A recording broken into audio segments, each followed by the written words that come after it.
अस्सलाम वालेकुम व्यूवर्स, उम्मीद करती हूँ कि आप सब खैरियत से होंगे। समीना बेग वो पाकिस्तानी खातून जिन्होंने दुनिया की दूसरी बुलंद तरीन चोटी K2 को सर करने का एजाज़ आज 22 जुलाई 2022 सुबह 7:42 पर अपने नाम कर लिया।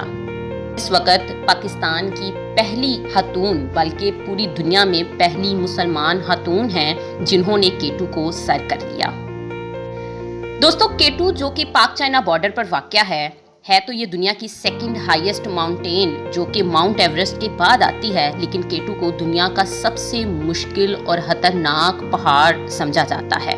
इसका दूसरा नाम वहशी पहाड़ भी है क्योंकि K2 की चारों साइड्स इंतहाई नोकीली हैं जिन पर चलना तकरीबन नामुमकिन लगता है।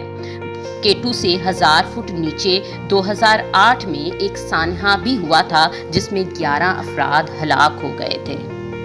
दोस्तों, समीना बेग जिनका मुकम्मल नाम समीना ख्याल बेग है, पाकिस्तान में गिलगित बल्तिस्तान के गांव शमशाल से ताल्लुक़ रखती हैं। समीना बेग सबसे कम उम्र और बहिम्मत पाकिस्तानी कोहे पेमा हैं जिन्होंने 4 साल की उम्र में पहाड़ों पर चलना शुरू किया।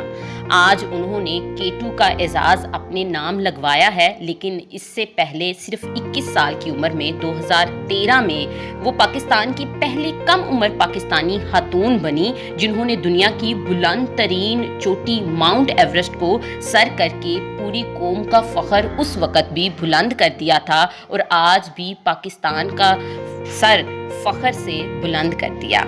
समीना को अपने भाई मिर्ज़ा अली से हौसला मिला। वो एक कोहे पेमा हैं और उन्हीं से समीना ने तरबियत हासिल की।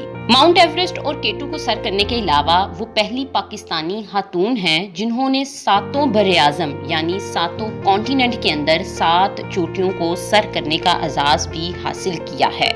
पाकिस्तान की चाशकन चोटी को सर करने वाली पहली खातून थी। 2010 में उस चोटी का नाम बदलकर एजाज के तौर पर समीना चोटी रख दिया गया। समीना बेग पहले ही पाकिस्तान की हीरो शुमार होती थी और आज फिर से उन्होंने पाकिस्तान का सर फख्र से बुलंद किया और वो एक आयरन लेडी पाकिस्तानी हीरो हैं।